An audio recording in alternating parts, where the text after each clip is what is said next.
यहाँ आप आते हो परमात्मा पाने के लिए इस दास के पास, आपको यहाँ कोई उलट सुलट बोल भी जाता है कोई, उसकी परवाह नहीं करनी, जिसने भगवान चाहिए। मान अमान करो क्यों ना कोई, चाहे समाज वाले भी आपका मान अपमान करें। और मम संत शरण जगत जान छोई, यानी यहाँ थोड़ी सी अपने अपने विचारों में भी अंतर होता है। ये परम संत पूर्ण परमात्मा के विचार हैं और वो तुलसीदास के एक व्यवहारिक विचार हैं। लेकिन यहाँ थोड़ा सा लागू होता है कि गृहस्थी के पास कोई भी आता है तो सबसे पहले प्रणाम करे। सत साहेब, जैसे हम सत साहेब बोलते हैं, मान ले कोई राम राम बोलता है तो उसको राम राम ही में उत्तर दे देवे। नमस्ते करता है तो नमस्ते जी, आओ बैठो, तो उसका आदर सत्कारी स्वाभाविक गुण होना चाहिए गृहस्थी में। तो ऐसे वो जो कि पहले वाले सभी में ये विद्यमान था। तो राजा जनक खड़े हो गए सिंहासन छोड़कर जब एक ऋषि जी उनके द्वार पर आए, साधु वेशभूषा वाले, और अलग से एक गद्दा तख्त सूचा साफ तक बना रखे, क्योंकि ऋषि लोग आते जाते रहते थे संतों के पास, राजाओं के पास, तो उनके लिए अलग आसन बनवा रखे थे। अच्छे कपड़े स्वच्छ धोकर रखा करते थे। नौकरों को आदेश दिया कि ऋषि जी आगे हैं और उनका आसन लगाओ अलग से, उनका अलग आसन लगवान लागे। ऋषि जी सुखदेव नौकानो नीचे बैठ गया वहीं पर। तो राजा जनक दौड़कर निकट आए, महाराज यहाँ ना बैठो, महाराज मेरा अपमान ना करो, अपमान ना करो, यहाँ बैठो। उन्होंने बोला नहीं मैं यहीं बैठूंगा। तो राजा जनक कहने लगे भाई ऐसी मेरे से क्या गलती होगी, आप रुष्ट हो ऋषि जी? कि नहीं। फिर बैठे बैठे सारी कहानी सुना दी कि मैं आपको गुरु बनाने आया हूँ और आज मैं ऊपर नहीं बैठ सकता। अब सुथरे दिन आ गए, नर्म आ गया तो भगवान के निकट आ गया। सुखदेव ऋषि बोला कि, और राजा जनक कहने लगे महाराज मेरा क्यों मजाक उड़ाओ, आप तो जन दुनिया को ज्ञान देने वाले, और सूर्य को दीपक क्या दिखाऊंगा मैं। न सारी कहानी बता दी कि मैं ऐसे ऐसे ऋषि भगवान विष्णु के लोक में गया था, उन्होंने मुझे वहाँ अलाउड नहीं किया। उन्होंने कहा कि मैं आपको गुरु बनाऊं, फिर भक्ति करूं, तब मैं स्वर्ग जाऊंगा, मुझे स्वर्ग जाना है। फिर राजा जनक के जचगी भाई इब तक मैं ठीक बोलता दिखा है। कहने लगा ठीक है महाराज, मैं सुबह नहा धो के स्नान करके सुबह नाम दूंगा तेरे को। अब वो थोड़ी बहुत ज्ञान तो हो जा है कि भाई ये किस टाइप के इंसान होया करें, ये गृहस्थी ने देख के भी से नफरत करते हैं, ये जो नकली से होया करें। इसकी सारी फड़काड़नी चाहा था, परीक्षा भी लेना चाहा था। उसने अलग से एक मकान में उनकी रहने की व्यवस्था करवा दी और वहाँ एक लड़की की, एक युवा लड़की की ड्यूटी लगा दी कि आप इनकी केयर टेक करो, अतिथि आए हैं, खाना खिलाओ, कपड़े बिछाओ इनके, और कोई असुविधा ना रहे, रात को भी इनके पास। सारी तो उसको ट्रेनिंग दे दी थी लड़की को राजा जनक ने। अब सुखदेव ऋषि अपना आसन पर लेट गया, खाट पे चारपाई पर जो तख्त लगा रखा था। वो लड़की रात्रि के समय जाकर के उसके तख्त पर बैठ गई। सुखदेव ऋषि ने पैर पीछे को कर लिए, वो और निकट आ गई। वो थोड़ा सा और आगे को सरका, वो और निकट हुई तो उठ कर दूर खड़ा हो गया। कहने लगा बहन तू बाहर चली जा।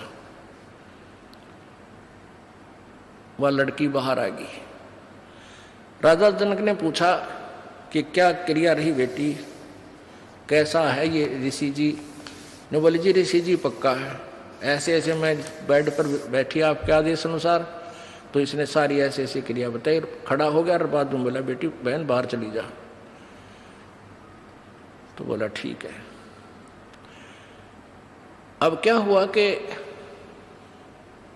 वो उसका नीचे बिछा दिया कपड़ा, जैसे दरी वरी जो बिछा, वो बैठ गया भगत की तरह और कहने लगे बैठ जा ऋषि जी, अब मैं तुझे उपदेश दूंगा, पहले मैं नहा लूं, स्नान कर लेता हूं। अब गरीबदास जी ने अपनी वाणी में लिखा है कि राजा जनक के हजारों की संख्या में रानियां थी, पत्नी थी। उनमें से एक पटरानी होती है, जो सबसे पहले जो शादी की जाती है उसको पटरानी बोलते हैं, मुख्य पत्नी। बड़ी सुशील, अच्छी भक्ति करने वाली, साध्वी टाइप थी। उसको कहा राजा जनक ने कि मैं नहाऊंगा, और पानी गर्म करा, बता दिया था सारा, उसको ट्रेनिंग दे दी थी। वहीं पर जहाँ इस पहले बड़े बड़े दरवाजे होते थे, वहीं इधर सुखदेव ऋषि बैठा और इस साइड में लगा का चूल्हा ईंटा का, और ऊपर धर दिया पतीला और नीचे बाल दिए लकड़, सूखी लकड़, और पानी न्यो उबला जो कर चाय बनाया करें, बनाते उबला करें। और राजा जनक का वहीं साथ में नहाने के लिए पाटड़ा डाल दिया, और राजा जनक वहां नहाने के लिए विराजमान हो गया, धोती बांध के। और वो रानी जो पटरानी थी उसकी, वो लोटा भरे उस उबलते जल में थे, चूल्हे वाले पन्नों का पतीला ऊपर रखा है, और राजा जनक की चोटी में घेरा रास गेला नवावे, और वो पानी राजा जनक पर डाल रानी तो, और सुखदेव नो है जलेगा भी हो। अब वो पानी उस पर गिरे, सुखदेव पीछे नो है। अब राजा जनक देख रहा अगर ऋषि जी की कैरियर सलोरी है। राजा बिहन से देई जब तारी, और हमें स्नान करावे नारी। राजा हंसा, और जो न्योकड़ू है ना, तब राजा ने कहा कि सुखदेव ऋषि आप एक बार व्यास के बेटे, तो अपने आप को ऋषि माने फिरे था, बाल ब्रह्मचारी कहे था, और हम तो गृहस्थी हैं बाल। और आजा जो मेरे नहाने के बाद जो पानी गटर में जा रहा है, जो नाली के अंदर से पानी बह रहा है, तो इसमें हाथ दे दे व्यास के बेटा, जब जानो तो किसा भगत है, अपने आप में ऋषि बना फिरा था। वो निकट आया, नो बोला मैं ना दूँ, मेरी तो सारी उंगली जल जाए, इतना गर्म है यो। मैं इस नहाने के बाद जो जल जाता है वो 50% कम हो जाता है गर्म, और उसके बाद भी नो कहे मैं ना दूँ, मैं सारा जल जाऊँ, दूर बैठ गया जाके।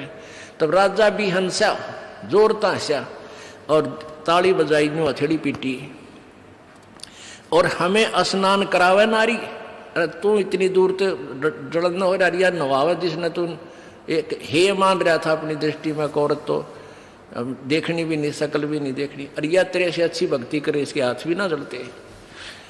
और ऐसा योग कमाया पूता, बेटा यो के इतना भक्ति करी, के साधना की, और क्या हुआ जो इंद्री धूता। अरे इस क्या हो गया, तन इंद्रियों को काबू करने की चेष्टा कर रही है, खच्चम खच्चा हो रहा। इंद्री कर्म लगाओ किसके, जैसे जिव्या लेप नहीं मधुरस के। नालायकी इस इंद्रियां का के दोष है भाई, इन तू रोके बैठा। अब जीभ के शहद लगा दे, 1 सेकंड में टेस्ट करके नीचे न कर देगी, जीभ का निशान भी ना पाओ मत होगा। तो इंद्रियां का कर्म नहीं लगे, तेरे मन के कर्म लगेंगे, और मन में दोष आए बिना रह नहीं सकता बेटा, ते तो कितनी बात बना दे। या वो भी जान गया भाई मन तो दुष्ट है, तो 1 मिनट में करा के बूंदी सोच जा, फिर सेकंड में कुछ और सोच ले।